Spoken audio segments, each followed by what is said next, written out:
So ಹಾಗಾಗಿ ಕಾನೂನು ಎಲ್ರಿಗೂ ಒಂದೇ ಅಲ್ಲ ಸರ್. ದುಡ್ಡಿರೋರ್ಗೆ ಒಂಥರ, ಪವರ್ ಇರೋರ್ಗೆ ಒಂಥರ, ಬಡವರಿಗೆ ಒಂಥರ, ದರ್ಶನ್ಗೆ ಒಂಥರ ಅಂತ ಅನ್ಕೊಳ್ಬೇಕಾಗುತ್ತೆ. ದರ್ಶನ್ ಅವರು ಅರೆಸ್ಟ್ ಆಗಿದ್ರು ಕೂಡ 302 ಕೇಸ್ ಮೇಲೆ, ಇವರು 302 ಅಫೆನ್ಸ್ ನಂಬರ್ ಒಂದೇ ಅಲ್ವಾ. ದರ್ಶನ್ ಅವರು 8 ತಿಂಗಳು ಸಿಕ್ಕಿಲ್ಲ ಅಂದ್ರೆ ಏನ್ ಮಾಡ್ತಿದ್ರಿ? ಏನ್ ಮಾಡ್ತೀರಿ? ದರ್ಶನ್ ಸಿಕ್ಕಿಲ್ಲ ಇಷ್ಟೊತ್ತಲ್ಲ ಆಗ್ಲೇ ಏನು ಇಂಟರ್ನ್ಯಾಷನಲ್ ನ್ಯೂಸ್ ಆಗ್ತೈತಲ್ವಾ. ಅದೇ ಪ್ರಕರಣ ತಾನೇ, ಸೇಮ್ ಪ್ರಕರಣ. ಹಾಗಾದ್ರೆ ಬಸವರಾಜ್ ಅವ್ರಿಗೆ ಯಾಕೆ ಒಂದು ಸಬ್ಸ್ಟ್ಯಾನ್ಷಿಯಲ್ ನಿಮ್ಗೆ ಎಲ್ಲರೂ ಗಮನ ಸೆಳೆಯೋದು ನಾನು ಏನಂದ್ರೆ ಈ ಮಾತಿನಲ್ಲಿ, ನೀನು ಬಿಜೆಪಿಯನ್ನಾಗಿರು, ನೀನು ದಳದನಾಗಿರು, ನೀನು ಕಾಂಗ್ರೆಸ್ ಆಗಿರೋದು ಎಲ್ಲರೂ ಸಪೋರ್ಟ್ ಮಾಡ್ತಾರೆ. ಹಾಗಾಗಿ ಬಿಜೆಪಿ ಸರ್ಕಾರ ಇಲ್ಲ, ಈಗ ಕಾಂಗ್ರೆಸ್ ಸರ್ಕಾರ ಇದ್ರು ಕೂಡ 302 ಕೇಸಿನಲ್ಲಿ 8 ತಿಂಗಳು ಟೈಮ್ ಅರೆಸ್ಟ್ ಮಾಡಕ್ಕೆ ಸುಪ್ರೀಂ ಕೋರ್ಟ್ ರಿಜೆಕ್ಟ್ ಆಗೋವರೆಗೂ ಬ್ರೀತಿಂಗ್ ಟೈಮ್ ಕೊಟ್ಟಿದ್ದಾರೆ ಅಲ್ಲ, ಅದು ನೀವು ಗಮನಿಸಬೇಕು. ಅದಕ್ಕೆ ಕಾನೂನು ಎಲ್ರಿಗೂ ಆಗೋದೇ ಅಲ್ಲ. ನಾನು ಮಿಸ್ಟರ್ ಮಧು. ಆಕ್ಚುಲಿ ನೀವು ನೋಡಿರ್ಬೋದು, ಬೈರತಿ ಬಸವರಾಜ್ ಅಂದ್ರೆ ಕಾನೂನು ಎಲ್ರಿಗೂ ಒಂದೇ ಅನ್ನೋದಕ್ಕೆ ಇದೊಂದು ಪ್ರಕರಣ. ಈಗ ಬೈರತಿ ಬಸವರಾಜ್ ಅವರ ಮೇಲೆ ಒಂದು ಆರೋಪ ಇತ್ತು, ಅಂದ್ರೆ 5ನೇ ಆರೋಪ, ಅಂದ್ರೆ A5 ಅಂದ್ರೆ ಅವರು ಒಂದು ಬಿಕ್ಲು ಶಿವನ ಒಂದು ಕೊಲೆ ಕೇಸಲ್ಲಿ ಅವ್ರದ್ದು ಕೈವಾಡ ಇದೆ ಅನ್ನೋ ಒಂದು ಆರೋಪ ಇತ್ತು. ಅವ್ರನ್ನ ಅರೆಸ್ಟ್ ಮಾಡಬೇಕು ಅಂತಾನೂ ಆದೇಶ ಆಗಿತ್ತು. ಬಟ್ ಆದ್ರೂ ಅವರು ಅಬ್ಸ್ಕೆಂಡ್ ಆಗಿ 8 ತಿಂಗಳ ಕಾಲ ಹೊರಗಡೆನೇ ಇತ್ತು. ಕೋರ್ಟ್ಗೆ ಅಪ್ಲಿಕೇಶನ್ ಹಾಕಿದ್ರು, ನನಗೆ ಬೇಲ್ ಕೊಡಿ, ಅಂದ್ರೆ ಅರೆಸ್ಟ್ ಆಗೋದಕ್ಕಿಂತ ಮುಂಚೆ ನನಗೆ ಬೇಲ್ಗೆ ಅಪ್ಲೈ ಮಾಡಿದ್ರು. ಸೊ ಅದು ರಿಜೆಕ್ಟ್ ಆಯಿತು. ಇವಾಗ ಅರೆಸ್ಟ್ ಆದರೂ ಕಸ್ಟಡಿಯಲ್ಲಿದ್ದಾರೆ. ಸೊ ನೆಕ್ಸ್ಟ್ ಪ್ರೊಸೆಸ್ ಏನಿರುತ್ತೆ? ಸೊ ಏಕೆಂದ್ರೆ ಅವರು ಕಾನೂನಿಗೆ ಕಣ್ತಪ್ಪಿಸ್ಕೊಂಡು ಹೋಗಿದ್ದು ಒಂದು, ಅವ್ರ ಮೇಲೆ ಕೇಸ್ ಆಗುತ್ತೆ. ಸೊ ಏನೆಲ್ಲ ಕೇಸ್ಗಳು ಆಗ್ತವೆ ಅನ್ನೋದನ್ನ ನಾವು ಅಡ್ವೊಕೇಟ್ ಲೋಹಿತ್ ಹನುಮಾಪುರ ಅವ್ರ ಜೊತೆ ಡಿಸ್ಕಸ್ ಮಾಡೋಣ. ಸರ್ ನಮಸ್ತೆ. ನಮಸ್ಕಾರ ಸರ್. ಎಲ್ಲ ವಿಚಾರ ನಿಮ್ಗೆ ಗೊತ್ತಿದೆ. ಯಾಕೆಂದ್ರೆ 8 ದಿನದ ಕಾಲ ಅವ್ರು ಪೊಲೀಸ್ ಕೈಗೆ ಸಿಕ್ಕಿಲ್ಲ. ಪೊಲೀಸ್ನವ್ರು ರೀಸನ್ ಕೇಳಿದ್ರೆ ಅವ್ರು ನಿಮಗೆ ಸಿಗ್ತಾ ಇಲ್ಲ, ಅವ್ರು ಅಬ್ಸ್ಕೆಂಟ್ ಆಗಿದ್ದಾರೆ, ಅಥವಾ ಅವ್ರು ನಮ್ಗೆ ಸಿಗ್ತಾ ಇಲ್ಲ ಅನ್ನೋದು ರೀಸನ್ ಕೊಟ್ಟಿದ್ರು. ಇವಾಗ ಫೈನಲಿ ಅರೆಸ್ಟ್ ಮಾಡಿದ್ದಾರೆ CID ಆಫೀಸರ್ಸು. ನೆಕ್ಸ್ಟ್ ಪ್ರೋಸೆಸ್ ಏನಿರುತ್ತೆ? ಅದು ಅಪರಾಧ ಆಗುತ್ತಾ, ಅಥವಾ ಸಿಕ್ಕಿಲ್ಲ ಅನ್ನೋದು ಅಪರಾಧ ಆಗುತ್ತಾ, ಯಾವ ಥರ? ಓಕೆ, ಒಳ್ಳೆ ಪ್ರಶ್ನೆ. ಆದರೆ ನಿಮ್ಮಲ್ಲಿ ಪ್ರಶ್ನೆ ಒಂದು, ಕಾನೂನು ಎಲ್ರಿಗೂ ಒಂದೇ ಅಂತ ಹೇಳಿದ್ರಲ್ಲ, ಅದನ್ನು ನಾನು ಇದರಲ್ಲಿ ತಿರಸ್ಕರಿಸ್ತೀನಿ ಈ ಕೇಸ್ನಲ್ಲಿ. ಯಾಕೆಂದರೆ ದರ್ಶನ್ ಅವರು ಅರೆಸ್ಟ್ ಆಗಿದ್ದು ಕೂಡ 302 ಕೇಸ್ನಲ್ಲೇ. ಇವರು 302 ಅಫೆನ್ಸ್ ನಂಬರ್ ಒಂದೇ ಅಲ್ವಾ. ದರ್ಶನ್ ಅವರು 8 ತಿಂಗಳು ಸಿಕ್ಕಿಲ್ಲ ಅಂದ್ರೆ ಏನು ಮಾಡ್ತಿದ್ರಿ?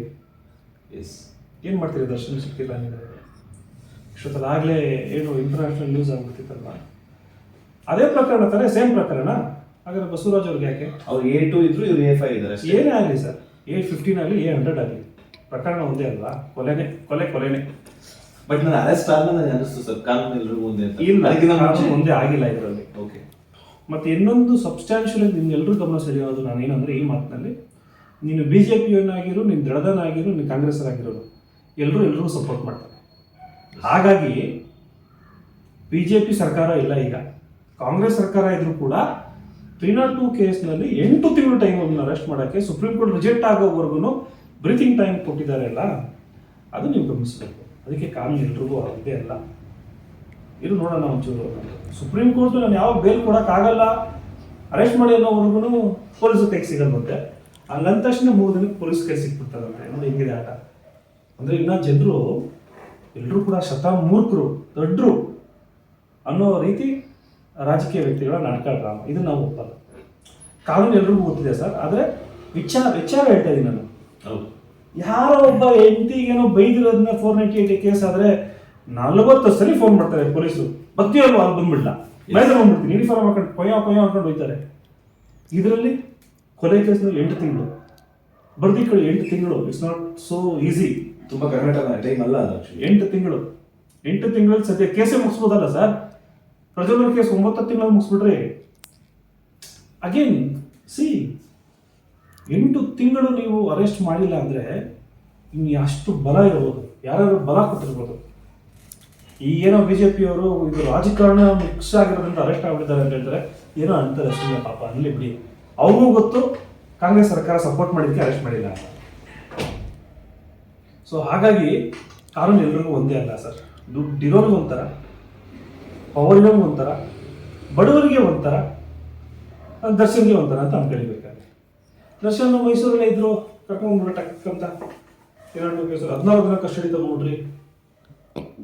ದರ್ಶನ್ ಅವ್ನು ಯಾಕೆ ಪಾಯಿಂಟ್ ಔಟ್ ಮಾಡ್ತಾ ಇದ್ದೀನಿ ಅಂತ ಹೇಳಿದ್ರೆ, ಅವರು ಗುರು ಪ್ರಭಾವಿನಿ ತುಂಬಾ ಪವರ್ಫುಲ್ ಅಂತ ಇರಲ್ಲ, ಇಲ್ಲೇ ಅರ್ಥ ಆಗುತ್ತೆ. ಸೊ ಈ ರಾಜಕೀಯ ವ್ಯಕ್ತಿಗಳೇ ಬೇರೆ, ಬೇರೆಯವರೇ ಬೇರೆ ಅನ್ನೋ ಅಂದ್ರೆ ಉದಾಹರಣೆಗೆ ಕೊಡ್ತಾ ಇದ್ದೀನಿ. ಅಂದ್ರೆ ರಾಜಕೀಯದವರು ಯಾವ ಪಕ್ಷದಲ್ಲೂ ಬಿಟ್ಕೊಡಲ್ಲ ಅಂತಾನೆ ಬಿಟ್ಟು ಕೊಡಕ್ ಸಾಧ್ಯವೇ ಇಲ್ಲ. ನಿಮ್ ಕಣ್ಣು ಕಾಣ್ತಿಲ್ವೇ? ಇದಕ್ಕಿಂತ ಬೇಕಾ ನಿಮ್ಗೆ? 8 ತಿಂಗಳು ಬಿಜೆಪಿ MLA ಬಸವರಾಜ್ ಅವ್ರನ್ನ ಕಾಪಾಡಿರೋದು ಬಿಜೆಪಿ ಸರ್ಕಾರನ ಹಂಗಾದ್ರೆ? ಕಾಂಗ್ರೆಸ್ ಸರ್ಕಾರ. ಮತ್ತೆ ಅಂದ್ರೆ ಮೋದಿ ಕಾಪಾಡ್ಬಿಟ್ರು ಅಲ್ಲಿಂದ, ಸೆಂಟ್ರಲ್ ಇಂದ ಮೋದಿ ಕೈ ಹಾಕಿದ್ರೆ ಸಿದ್ದರಾಮಯ್ಯ ರಿಯಾಕ್ಟ್ ಮಾಡ್ಬಿಡೋರು ಅಲ್ವಾ? ಸೊ ಇಲ್ಲಿರೋರೆ ಸುಪ್ರೀಂ ಕೋರ್ಟ್ ರಿಜೆಕ್ಟ್ ಮಾಡೋವರೆಗೂ ಕಾಯ್ಬೇಕು ಅನ್ನೋದೆಲ್ಲಾ ಕೇಸಲ್ಲೂ ನೀವು ಹಂಗಾರೆ ಇದು ಬಿಟ್ಟಿದ್ರೆ ಈ 8 ತಿಂಗಳಲ್ಲಿ ಸಾಕ್ಷಿ ನಾಶ ಆಗಿಲ್ವ ಸ್ವಾಮಿ? ಇಷ್ಟು ಪ್ರಭಾವಿ ಪೊಲೀಸ್ ಅರೆಸ್ಟ್ ಮಾಡಕ್ ಸಿಗದೇ ಇರುವಂತ ವ್ಯಕ್ತಿ ಸಾಕ್ಷಿ ನಾಶ ಆಗಿಲ್ವ ಎಷ್ಟು ದಿನ? ಸೊ ಹಾಗಾಗಿ ನನಗೇನೋ ಶತ್ರುತ್ವ ಇಲ್ಲ ಸರ್ ಯಾರ ಮೇಲೂ.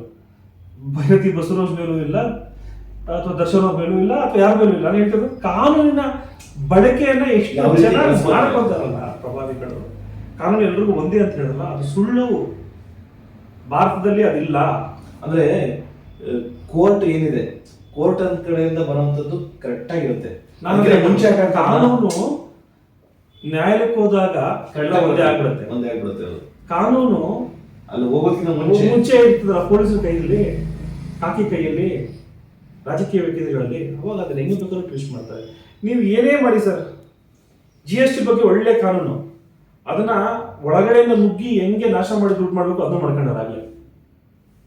GST ನೋಟಿಸ್ಗಳು ಅಷ್ಟೊಂದು ಬಂದು ಏನಾದ್ರು ಅಂತಂದ್ರೆ ಎಲ್ಲ ದುಡ್ಡು ಮಾಡಕ್ ಕಳ್ಸಿದ್ರಿ, ದುಡ್ಡು ಮಾಡ್ಕೊಂತ ಇದ್ದೀರಾ, ಯಾರು ಇನ್ಫ್ಲೂಯೆನ್ಸ್ ಮಾಡ್ತಾರೋ ಅದು ಮಾಡ್ತಾರೋ ಸ್ಟಾಪ್ ಮಾಡ್ತೀರಾ. ಹಾಗಾಗಿ ಕೊಲೆ ಪ್ರಕರಣಕ್ಕೆ ಬಂದಾಗ ಕೊಲೆ ಪ್ರಕರಣ ಆಗುತ್ತೆ ಸರ್. ಪೊಲೀಸರು ಕೂಡ ಆರೋಪ ಅಂತ ಬಂದ ತಕ್ಷಣನೇ ಯಾರ ಮೇಲಾದ್ರೂ ಒಂದು ಆರೋಪ, ಆತ ಮೊಬೈಲ್ ಫೋನ್ ಕೊಟ್ಟು ಅಲ್ಲಿದ ನೋಡು ಅಂತ ಹೇಳಿದಾನೆ ಅಂತ ಹೇಳಿದ್ರು ಕೂಡ ಅವನು ಆರೋಪಿ. ಅವನು ಕೂಡ ಕೊಲೆ ಕೇಸಲ್ಲಿ ದಸ್ತಗಿರಿ ಮಾಡಬೇಕಾಗತ್ತೆ, ಚಾರ್ಜ್ ಶೀಟ್ ಆಗೋವರೆಗೆ ಹಿಡ್ಕೊಬೇಕಾಗತ್ತೆ. ಚಾರ್ಜ್ ಶೀಟ್ ಆದಮೇಲೆ ಅವನ ಒಂದು ಆತನ ಕೆಲಸಗಳು, ಕೃತ್ಯಗಳು ಏನು ಮಾಡಿದ್ದಾರೆ ಆ ಪ್ರಕರಣದಲ್ಲಿ ನೋಡಬೇಕಾಗತ್ತೆ. ಚಾರ್ಜ್ ಶೀಟ್ ಮಾಡಾದ್ಮೇಲೆ ಬೇಲ್ ಸಿಗ್ಬೇಕಾಗತ್ತೆ.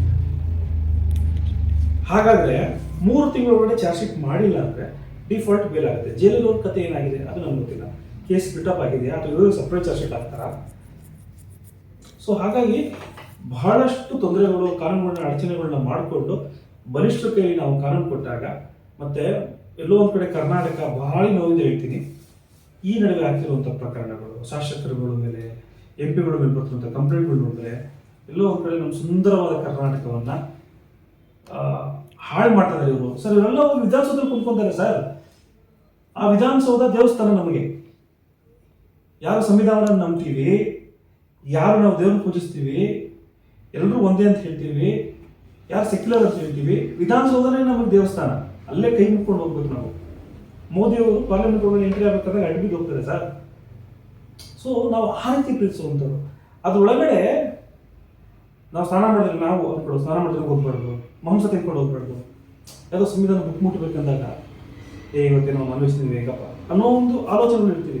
ಇವರು ಅಂತ ಒಂದು ವಿಧಾನಸೌಧ ಒಳಗಡೆ ಕುಂತ್ಕೊಂಡು ನಮಗೋಸ್ಕರ ಹೋರಾಟ ಮಾಡೋರು. ಇವ್ರು ಕೊಲೆ ಆರೋಪವನ್ನು ತಗೊಂಡ್ರೆ ಆರೋಪನೇ ಬಂದ್ಬಿಡ್ತಾರೆ. ಸುಮ್ಮನೆ ಆರೋಪ ಬರುತ್ತೆ, ನಿಮ್ಮ ಮೇಲೆ ಯಾಕೆ ಸುಮ್ಮನೆ ಬಂದ್ಬಿಡುತ್ತೆ, ನಮ್ಮ ಮೇಲೆ ಯಾಕೆ ಸುಮ್ಮನೆ ಬಂದ್ಬಿಡುತ್ತೆ.